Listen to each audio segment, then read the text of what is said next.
So speaking of presidential candidates, Shant, roughly speaking, you know how many presidential candidates we have? We actually have three candidates. It's actually four, but in three, two. What? Fucking pissed off at me, aren't you? It's three. I got my ballot right here. It's definitely four. It's three. Shant and Ari podcast, you guys. Episode number 58.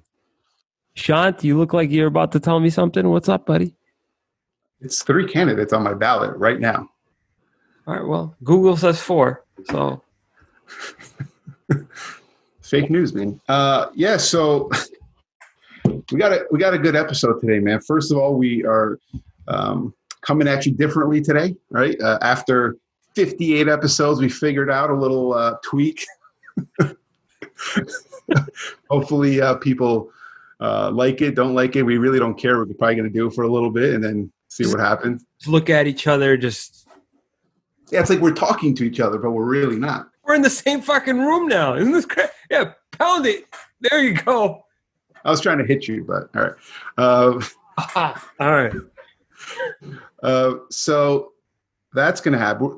We're going to talk about Armenia and Trump and Biden, which I think is pretty interesting, but we'll get to that in a second. But you did say you had something new, curveball, something crazy happening. Not crazy, but something different in your life. So we're going to touch on that later. Yeah. Because I want to hit that last to make people want to stay and listen to what this surprise or. Yeah, stick around, you guys. Come on. Yeah. So where do you want to start on this Armenia thing? Do you want to start Trump, Biden? Okay, so here's the deal, Sean. There's a lot of shit happening right now with Armenia. Yeah, we've talked about it on previous episodes. I think you should check it out, breaking down the situation in Karabakh. Ari really broke it down in a really good form. I think it was episode 55 or 6, something like that. So the foreign ministers of Armenia and Azerbaijan are meeting on Friday with the State Department, the Secretary of State, I should say, Mike Pompeo. Ceasefires, the two attempts so far have failed. They've been brokered by Russia both times. They've failed within hours of being set into place. Somebody keeps dicking around on the border and causing one side to retaliate against another. We're not going to say who did it. Azerbaijan. Make it censored, but all right.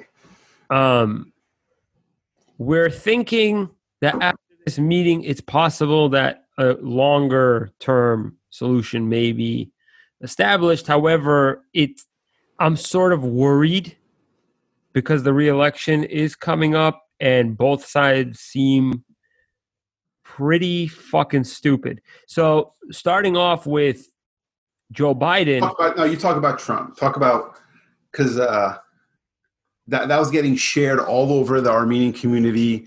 There were some people who were like, yes, he's got something. The other half were like, he's just fucking doing like what every other politician does.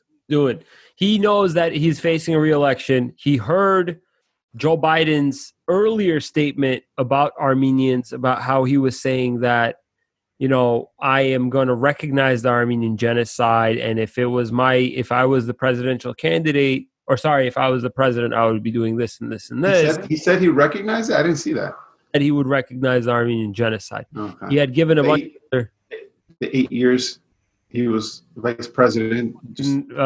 Exactly. Yeah, he never did that. But this was so in order for Trump to have competed with what Joe Biden had said previously, Trump had to say something, right? Because, clearly Joe Biden saying all this crazy shit about what he would do.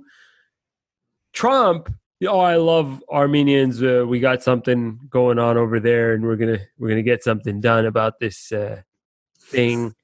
And I love Armenians. They're great business people. Everything is about fucking business with this guy. They're great business people, though. Yeah, but who gives a fuck? People are dying. Stop saying it. They're great business people. They got a great flag. Great flag.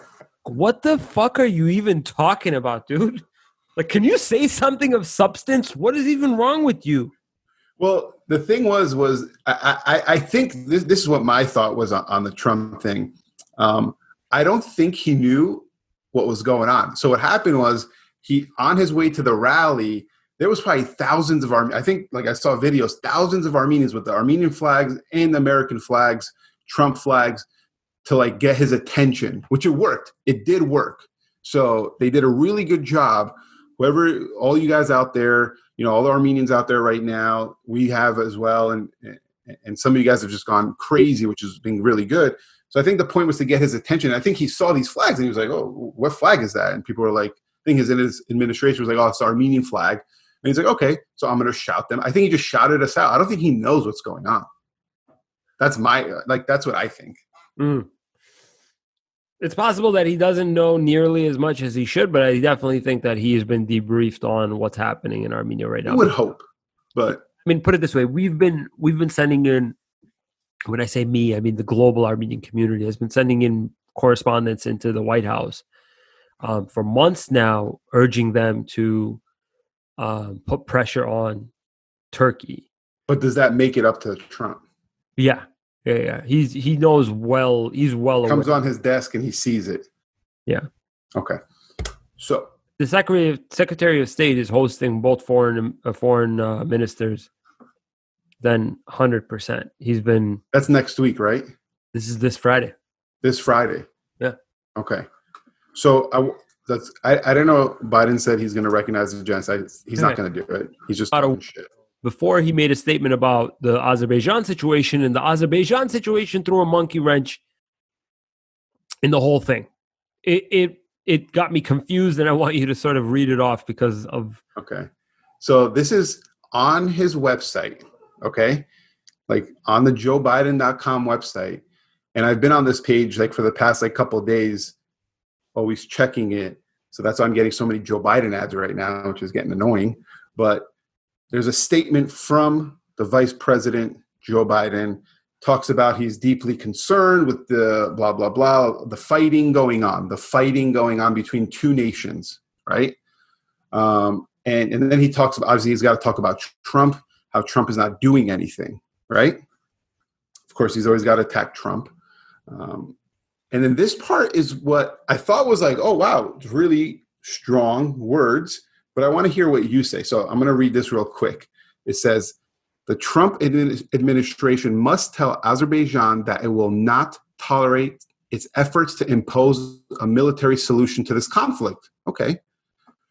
It must make clear to Armenia that regions surrounding Nagorno-Karabakh cannot be occupied indefinitely and that credible negotiations on a lasting resolution of the conflict must commence immediately once a ceasefire is concluded. Thoughts? So who the fuck said that we were occupying anything indefinitely? And referring to Azerbaijan occupying it indefinitely, or is he saying Armenia needs to be made clear of whoever is occupying it indefinitely? So it's not very clear as to who is at fault here for occupying something indefinitely. Yeah, someone's occupying something, right? And first of all, he starts off good. Trump must tell, right? He's, it's got us. So he's kind of saying they've been the aggressor. That's, I think, what he's stating. They've been a little bit more the aggressor. But it must make clear to Armenia that regions surrounding Karabakh cannot be occupied indefinitely. So my question to you, because I asked my brother, Tavi made a good point. Do we have military force around Karabakh that's in Azerbaijan, or heavy military force? Because that tells me Armenia cannot be in this region. That's what it tells me. Yeah. Do we have big military force surrounding Karabakh? Yeah. So we must exit that. What happens when we exit that? We leave the pathways open for them to infiltrate. What we do and have always been residing in, which is Artsakh. So, If we were to exit that area, we would lose any sort of protection that we have. so that tells me one of two things. Either Biden's a jackass and just doesn't understand life, That one, or both good possibilities, or he's playing a politician and is making it very unclear what he means by making it seem like he cares and like we got to have, like, it makes it seem to Armenians like, oh shit, like, yeah, man. But then it tells Azerbaijan, he's like, yeah. open to you mean? Those are my thoughts. Yeah, he made a very, very ambiguous statement, leaving it up to the people negotiating to understand exactly who's occupying what indefinitely. Because we both feel we're occupying, like, we feel we're right, they feel they're right. So it's like occupying by definition means taking control over. Occupation of means to go in and take control of. So we are not going in and taking control of over anything. We've been there for thousands of years, literally. So I want to make it very, very clear when I read that statement by Biden, I think that it's a doctored up statement, not pointing fingers at anybody, but also alluding to the fact that somebody here, and more, he's pointing the finger at Armenia, somebody here is wrong for what they're doing legally. Yeah. Right? But he did also mention it's got to be resolved peacefully, because he does believe that we have every right to be, quote unquote, occupying this territory. So my question to you, and we'll kind of jump. Do you think if Biden gets elected, he's going to do anything good for us? And if Trump gets elected, do you think he's the one president that would stand up to Turkey again? Trump is not going to stand up to Turkey. Trump doesn't owe a shit. No, of course. Yeah, he doesn't. Trump was the one president that rejected the Armenian genocide resolution, that was Congress that got voted on. He rejected it. He didn't just like abstain or sort of just pass or just tell them to like table the discussion or overturn. He just flat out rejected it. So Trump's the kind of person that he made it very, very clear that he didn't want to support this. Well, yes, but I also, last year, he put some really major tariffs on Turkey, which fucked their economy as well. So, right. Not saying he's for us, but I don't think he's as pro-Turkey as every other president. True. Okay. So if Trump is going to do something for Armenians,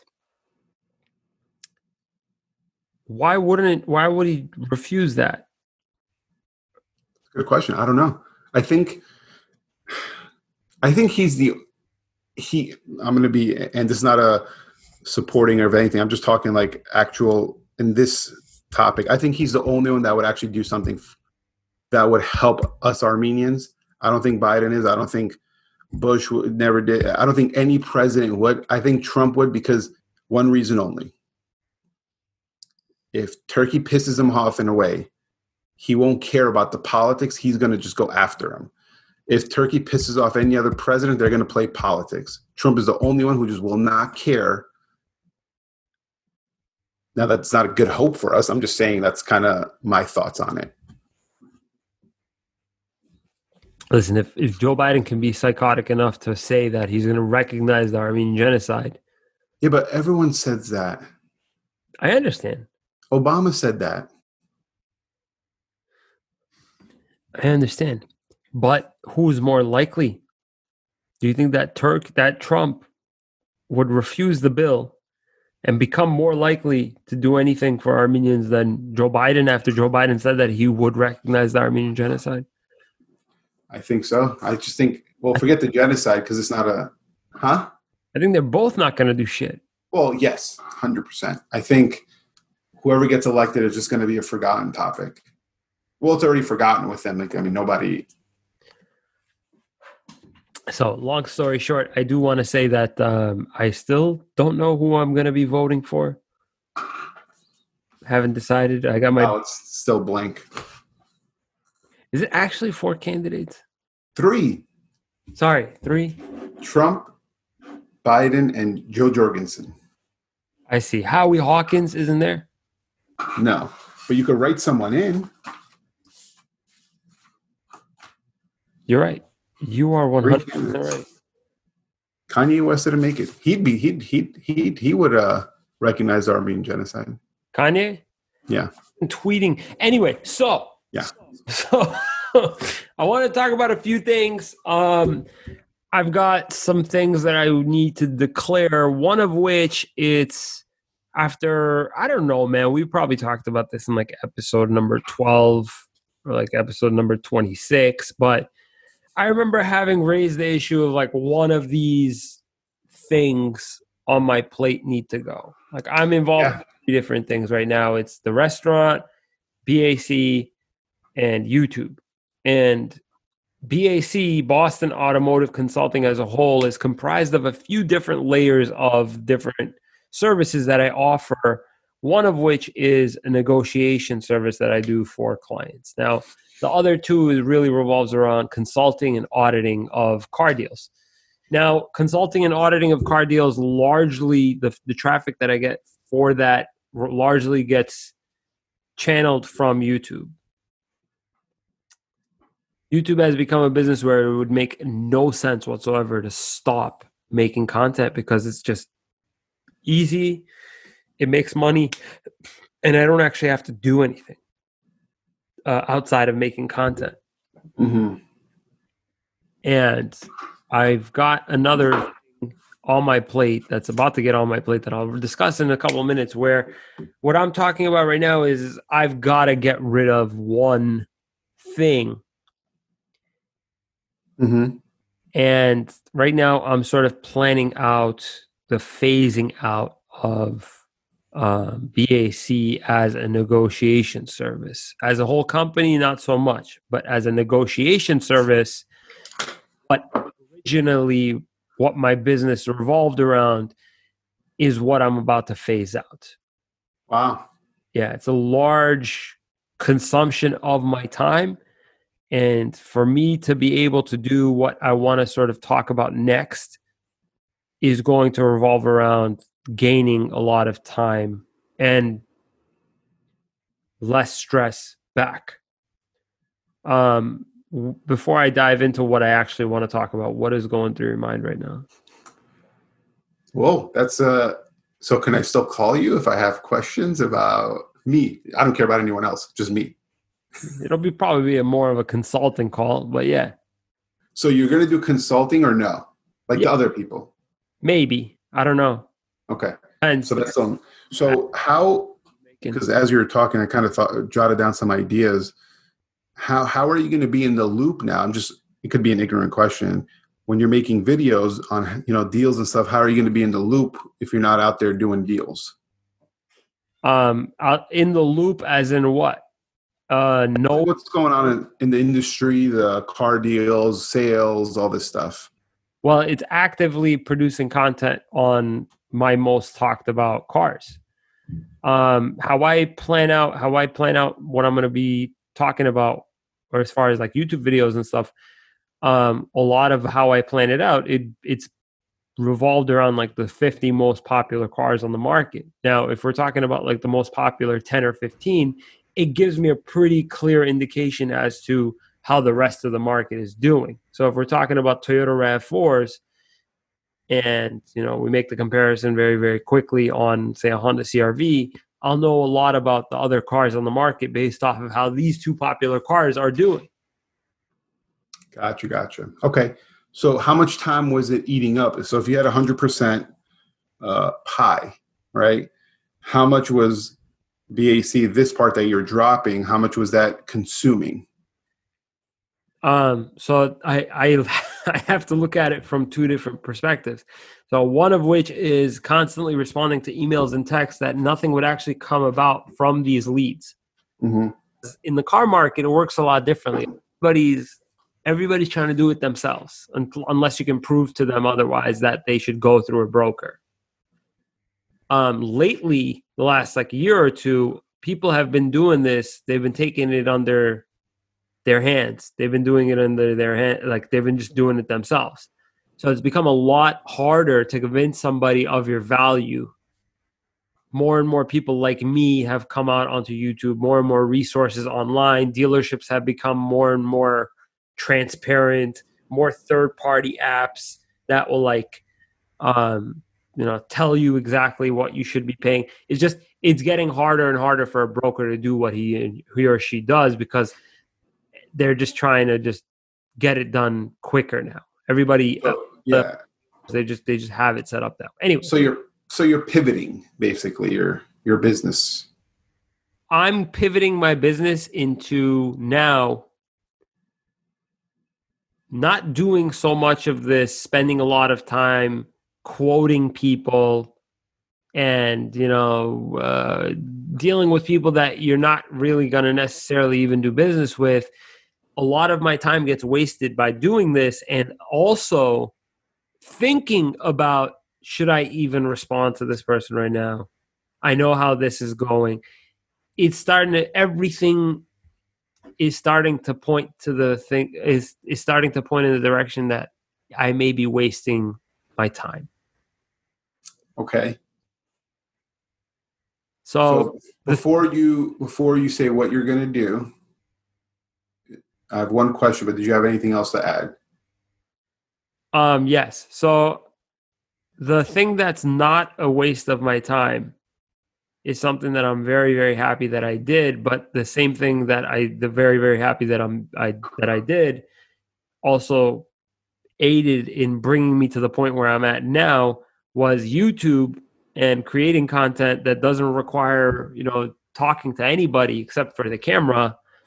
It definitely is how I got so busy. But at the same time, it also caused me to now, people like me too, it caused me to not have a job, basically, when we're talking the negotiation aspect of BAC. So side question, kind of random question, but me and Betty were talking about this yesterday. How come you don't do videos of reviewing cars? I'm sure you've thought about this. I just want to know.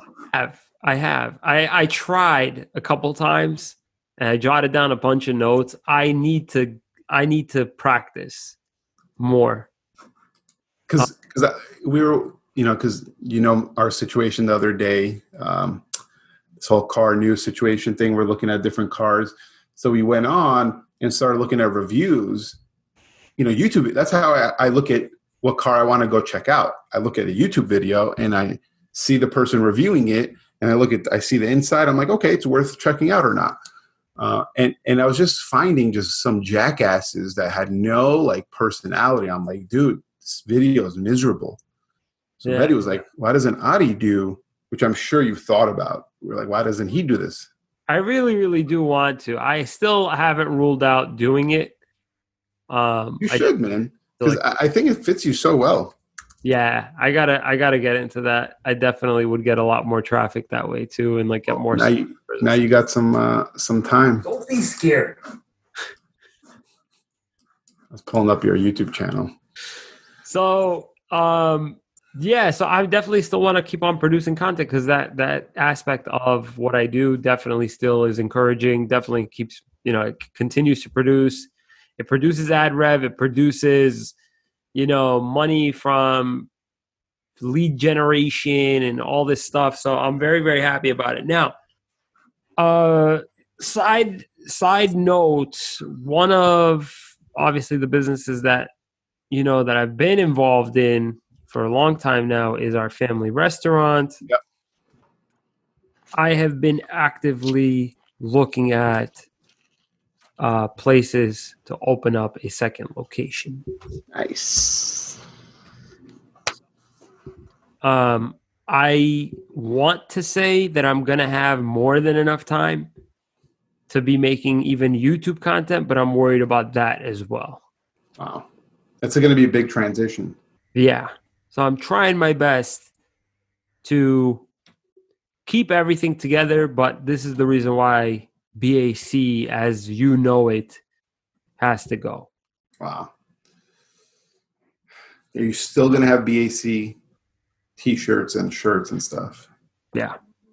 I'll have those because realistically, it's become a brand name on YouTube, even the same level as Ari. Because whenever I associate my name in my YouTube channel, it's always followed up by my company's name. Yeah. So where are you guys looking, location-wise? there's a Newton. Newton is about the places that I'm looking at is about less than 5 miles away from Ani right now. There's no way to do like, and I'm like nowhere like in the city or it's just probably too. Anywhere near the city right now. Why? The city's fucking miserable, bro. There's nobody in the city right now. Don't you think that that's an opportunity to like negotiate something heavily on your side? So when it does open back up. No, you're 100% right. Yeah, people are cutting crazy deals in the city right now. I don't know, Shant. I don't know if that's. I really don't know. Yeah, I don't. You know the market better than I do over there. You know your clientele better than I do.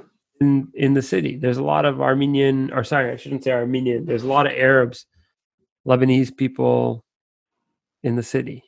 Yeah, but not to get too race thing, but isn't it most of your clientele like just American? Like not that they're not American, but like just white American. Yeah, white Jewish. Yeah. Right. So I don't know. I don't know how Boston would look like. I'll kind of explore the idea a little bit, maybe with my father. I do know that there's a good amount of places now there that aren't doing too well. They're struggling, and these are I'm not talking about sit down restaurants. I'm talking about takeout. So yeah, because the offices aren't there, things not there. Yeah, like a lot of work from home people. Yeah. I'll think about it. I'll definitely think about it. We have seen a lot of traffic coming in from people working from home, people that would normally be going and commuting into the Boston and the city. Yeah. So long story short, though, so sort of where my head's at, my head is telling me all sorts of things. BAC largely is a only for me business. This is not something I don't think that unless I scaled, which the only real way that I could scale, I mean, I really don't even know, but the only way that I really could scale would involve eventually selling it off to the person helping me to scale. So something long term is what I'm constantly thinking about. Something that could, provide me with cash or continue to provide my family cash after I'm gone. And that's something we all like to think about. I think as like Armenian dudes. Yeah.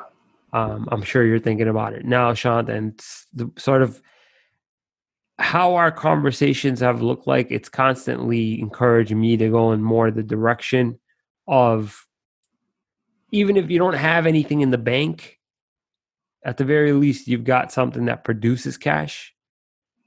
And I think that one of the ways that, Armo set themselves up is a business. Yeah. Now, the way, something that you love to do, and I want to hear about, I don't even know if we have enough time right now, but we do. Maybe you can dive into this whole topic of flipping homes and whatnot and tell me a little bit about what you just recently got into. I know you've talked about it in the past, business partner and whatnot, but however much I guess you could tell me now and why you like. I'll tell you all of it. So I just bought a house yesterday. It was so random. Everyone just like it was funny. Um, we were at my in-laws' house. They were having a big party with everyone. Josep's here. The people from the East Coast, everyone's here. Um, and yesterday was like an off day for me, so I was, home. So we went over there. It's like at 5 p.m. and people were like, "Hey, Sean, what did you do today? It was your off day?" This, that, just like randomly. And I was just like, "Oh, I actually bought a house today." And I was like, "What the fuck?" Like, That's it. Fuck. So we bought. Me and my business partner bought a house to flip, right? Huh? Like a single family? Single family house, right? So originally we've been looking at big apartments to purchase with investors and stuff, right? That was kind of the plan. But what happened was what we realized, kind of like what you said, we just didn't have time. That's like a full-time job. And we realized both of us right now have full-time jobs, have other stuff. I have a kid, all this stuff. And just like we didn't have the time. So we're like, okay, we need to pivot. So in the meantime, let's build up our capital, build up our cash. So we started looking at flips, and we just got one recently. And you asked me a question right before the podcast. Be like, how the fuck did you get the money? Like, where'd you right? You asked me that. Right. So it comes back to trying to be a little creative, right? Because when you buy a single family house as an investment property, you typically have to put 25% down. Okay. That's standard across the board. So 25% down on the house was $332,000 times 0.25. That's $83,000. Okay. Then it's going to cost $50,000 to remodel it. Plus 50. That's $133,000 cash you need to buy a property to flip if you do it the normal way. And we were just like, shit, man, that's a lot of money. We don't want to shell out, right? It's just not worth it right now. It's going to take 6 months, not for the construction, but just total 6 months. And I'm like, we don't want to float that much cash together because we split everything. So what we did was there's hard money loans you could come up with, right? Where it's a cash, an outside investor gives you the cash to purchase this with, but you usually need to put 20% down for that as well. Mm-hmm. And what happens is those are at a higher interest rate, usually around 12%, 10 to 12% interest rate compared to like a 3% right now if you want to buy a property. So we were like, okay, how do we finagle this? To our contractor is best friends with our hard money lender. And we came up with a solution, right? Kind of like thinking outside the box. We're like, hey, partner with us on this deal.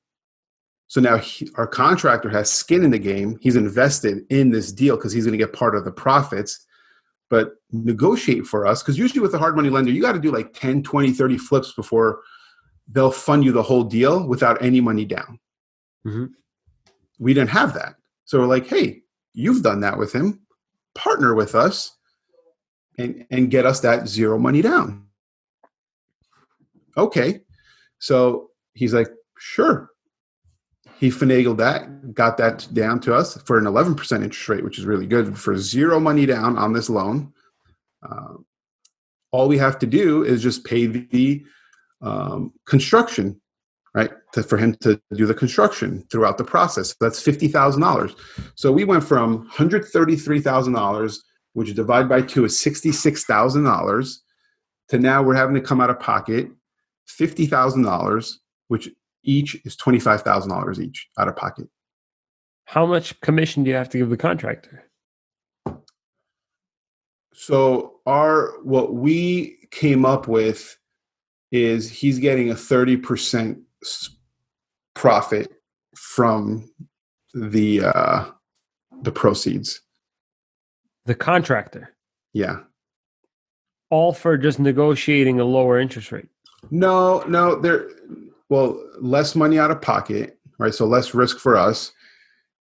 He's also waiving some of his stuff. Like we negotiated some stuff where he's waiving some of his fees and stuff like that he usually does. So it's kind of like it's kind of too much to like bring up, but it's lender itself. How much do lenders typically take? Hard money lenders.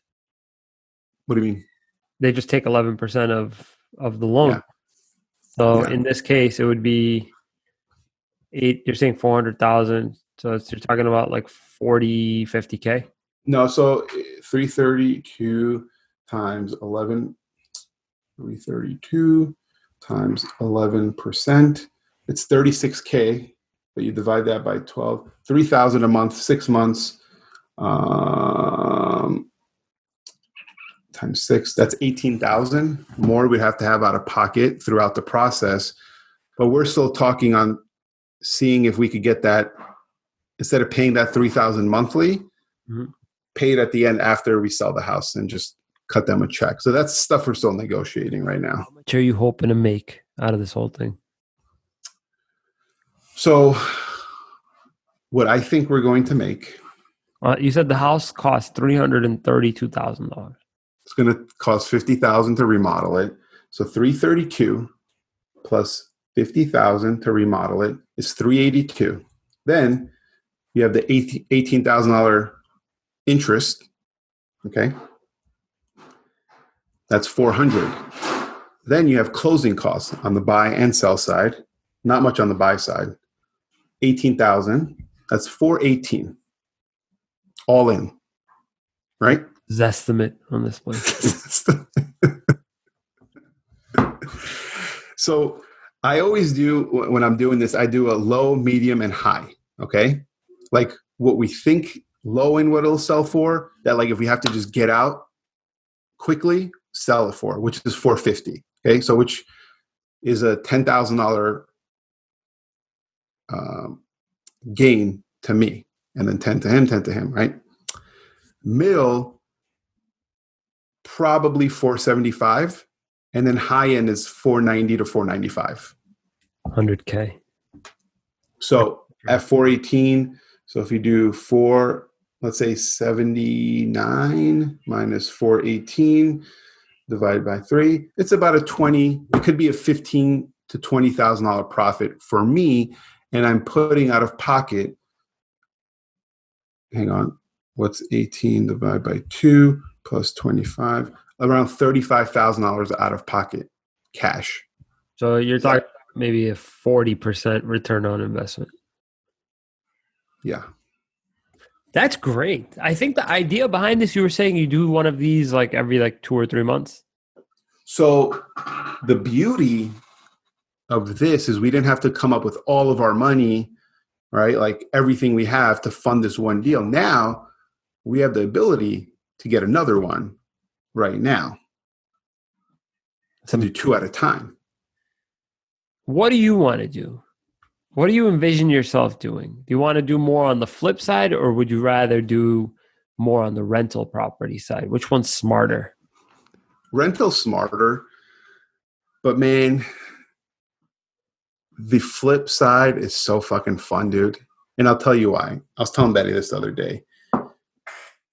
So since it was our house, our thing, no agent involved, blah, blah, blah. Well, I was talking to the agent on the sell side, and now I'm negotiating my money, right? And with these, they're so complex, right? The owner wants to stay in the house for a month after it closes. We're negotiating a lease. Very complex transaction, right?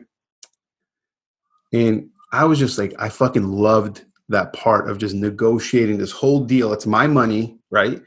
It's not another person's money where I'm doing this for a client. It's my money and my business partners, obviously. And I'm negotiating this complex deal, lease payments. When is she leaving? What does she want to take with her? Okay, she wants to take that. You know what? I'm going to need a little bit more money then because, blah, blah, blah, even though we don't need it. Just complex deal, man. And I just fucking love that. A rental's a little boring. It's fucking boring. I guess on the long-term side of these things, would you envision, I guess, teaching Leo everything you know and having him do flips, even if he's say in like a corporate job, like Leo, like I want you to do this kind of shit, even if you're working a 9 to 5?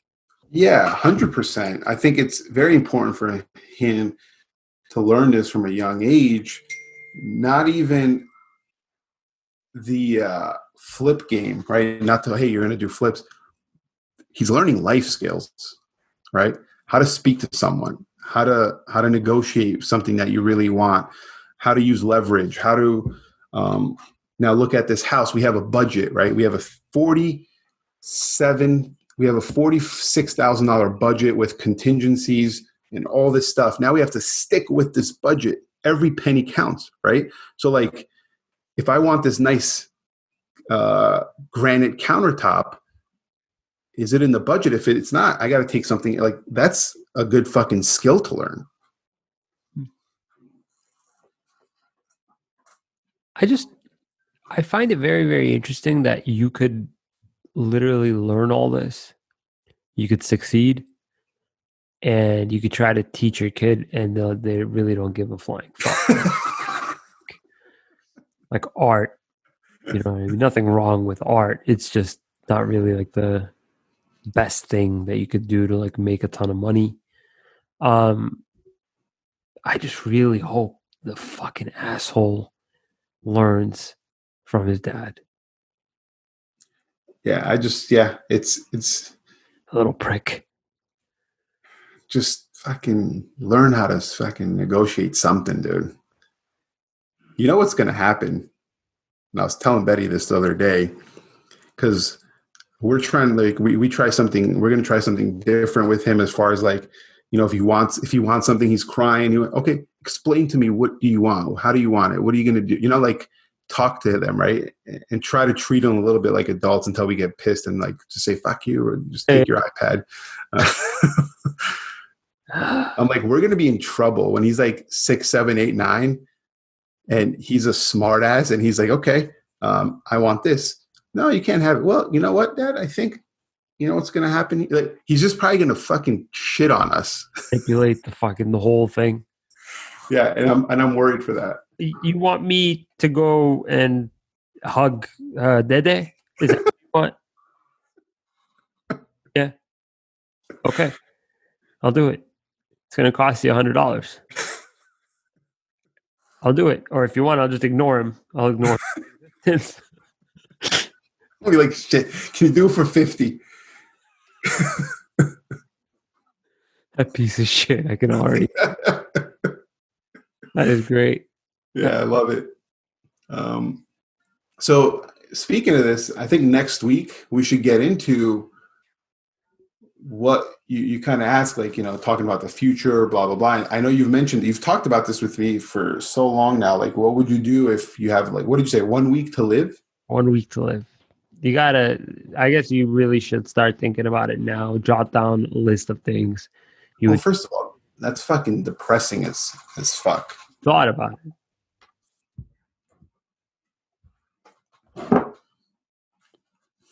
Have you? No, I haven't. Yeah, you've clearly thought about, I got fucking 100K. How should I spend it? But you haven't thought about I've got 1 week to live. Priorities, man. I needed a backpack. I got my fucking backpack right here. Fucking $127 backpack. So yeah, let's talk about that. I need you to think about it long and hard, though. You can't just jump into the discussion because you might leave something out, and you only have a week. Okay. All right. We go, if we find a couple minutes that we can carve out, we should record our next podcast. Some good news here. I will be attending the christening of the lion this November. Coming this November, yes. Yes. Simba. So you're going to be sitting right here? Maybe. Yeah. Or on the couch in front of you, and we can do a dual camera thing. Yeah. Yeah. All right. I'll have Sako stand there with the camera, just fucking. Yeah. Fucking guy. Anyway, all right. If we are this out of time is over, I'd be more than happy to say goodbye to you and go to sleep. Good night, Ari. Good night, Shant.